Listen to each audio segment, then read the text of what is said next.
आज से आज की बात का शो आप देख सकेंगे 8:30 बजे से। अब वो खबर जिसने पूरे देश में सनसनी फैला रखी है। अयोध्या में चढ़ावे के पैसे की चोरी के आरोप में अब बड़े पैमाने पर छानबीन शुरू हो गई है। आज छानबीन के लिए एसआईटी की टीम भी ग्राउंड पर उतर रही है। सीएम योगी के निर्देश के बाद 3 मेंबर की एसआईटी टीम चंदा चोरी के आरोपों की तफ्तीश करने जा रही है। नोटों की गिनती से जुड़े करीब 50 कर्मचारी संदेह के घेरे में हैं।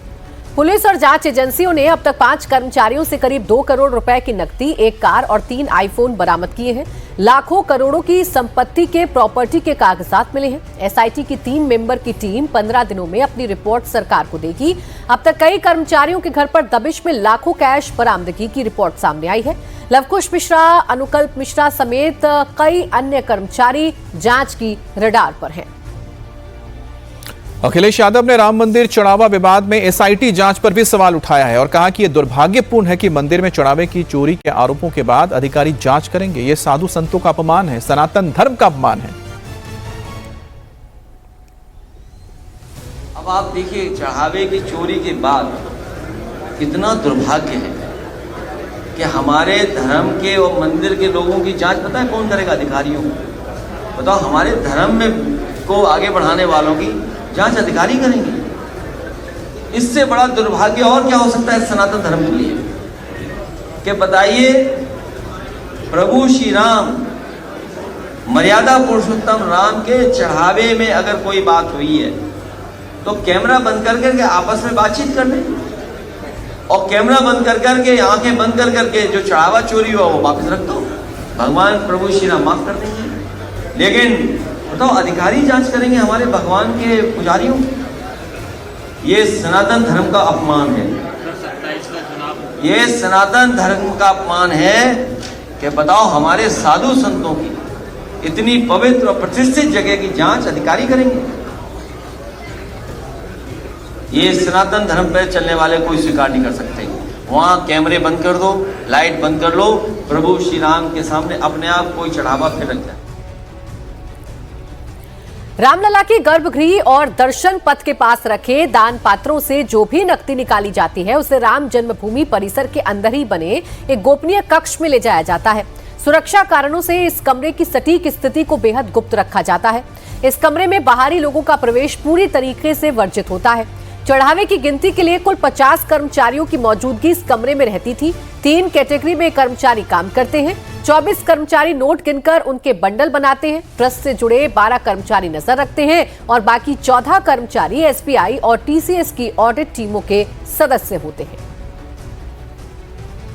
अयोध्या में राम मंदिर के इस समय हम मुख्य द्वार पर मौजूद हैं, जहां एक दिन में सबसे ज्यादा श्रद्धालु प्रभु श्री राम के दर्शन करने के लिए जाते हैं। न सिर्फ प्रदेश से बल्कि देश विदेश से जो श्रद्धालु होते हैं वो हर रोज पहुंचते हैं और प्रभु श्री राम के चरणों में नतमस्तक होते हैं अपनी भावनाओं को लेकर के। राम मंदिर का ये मुख्य द्वार है। यहाँ से लोग लाखों की संख्या में एक दिन में आते हैं जाते हैं और जो औसत माना जाता है एक दिन में 1 करोड़ रुपए से ऊपर का जो चंदा आता है, चढ़ावा आता है, वो राम मंदिर परिसर में जमा होता है। इसमें जो सोना चांदी आभूषण दान होता है या यूं कहा जाए चढ़ावा चढ़ता है, उसकी गिनती फिलहाल नहीं है और बड़ी संख्या में जो श्रद्धालु होते हैं वो पूरे देश भर से विदेश से यहाँ पर आते हैं। जो ट्रस्ट के लोग हैं उनका कहना है कि एक दिन में लगभग 1 करोड़ रुपए के आसपास ये गिनती होती है और जो लोग इस काम में शामिल किए जाते हैं उनकी ये जिम्मेदारी होती है कि वो सीसीटीवी की निगरानी में बैंक ऑफिसर्स के साथ मिलकर के बाकायदा इन सारी रकम को न सिर्फ एक जहां इकट्ठा करते हैं बल्कि सेम डे इस पैसे को एसबीआई जो कि स्टेट बैंक ऑफ इंडिया की ब्रांच होती है वहां लेके जाया जाता है और जो अगर कैश ज़्यादा हो जाता है या आभूषण ज़्यादा हो जाते हैं तो उसको एक दिन वहीं पर बंद करके रख दिया जाता है।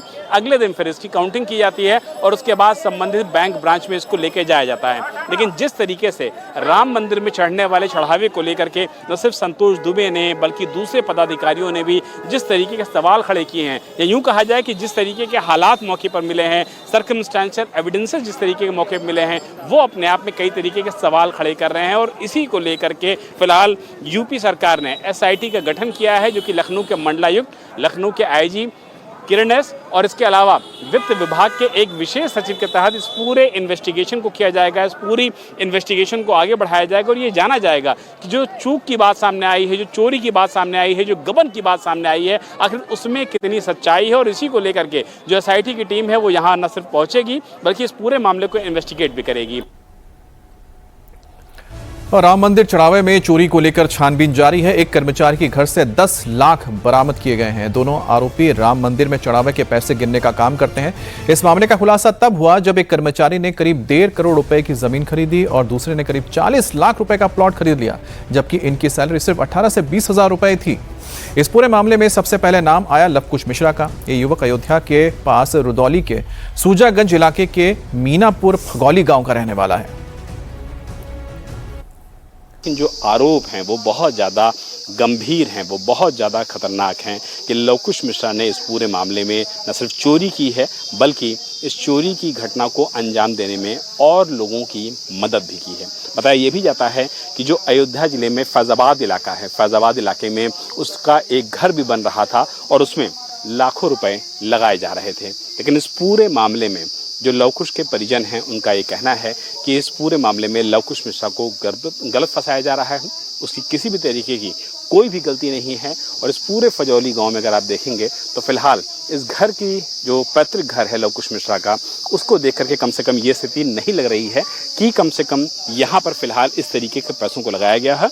इसीलिए ये पूरी बात सामने आ रही है कि फैज़ाबाद में जो घर बन रहा था लवकुश मिश्रा का, उसमें संभवतः इस पैसे का इस्तेमाल किया गया था। जो गोबर का इलाका है, जहाँ गोबर पाता जाता है, कंडा पाता जाता है, इसमें बताया गया कि फ़िलहाल यहाँ पर जो आरोपी है उसने चीज़ों को छुपाया था। लेकिन जो परिवार के लोग हैं, जो लवकुश की बहन है, वो इस तरीके के सारे आरोपों से साफ तौर पे इनकार कर रही है।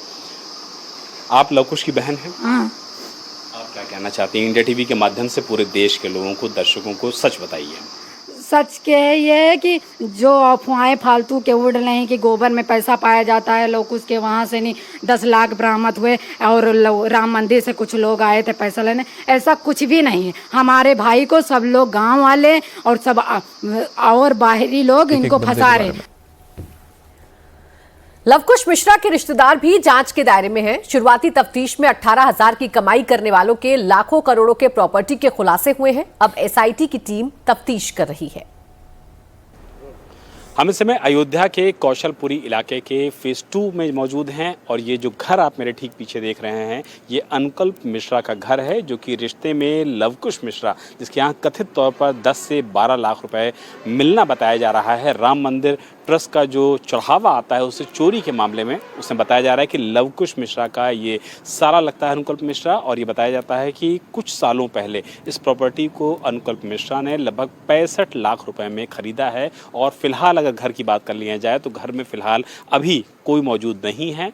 काफ़ी कोशिशों के बावजूद कोई भी घर से बाहर नहीं निकला है और अनुकल्प मिश्रा उस सूत्रधार के रूप में सामने आ रहा है जो दरअसल राम मंदिर में जो चढ़ावा आता है उसको गिनने का, उसको कलेक्ट करने का, उसको सही जगह पहुंचाने के तौर पर जाना जाता है। और अनुकल्प मिश्रा के बारे में बताया जा रहा है कि उसने ही अपने जीजा यानी कि लवकुश मिश्रा की जो नौकरी है वो अयोध्या के राम मंदिर परिसर में लगवाई थी, जहाँ पर जो चढ़ावा आता था उसको गिनने का काम, उसको कलेक्ट करने का काम और उसके बाद उसको SBI यानी कि बैंक के माध्यम से बैंकों तक पहुँचाने का काम आता था।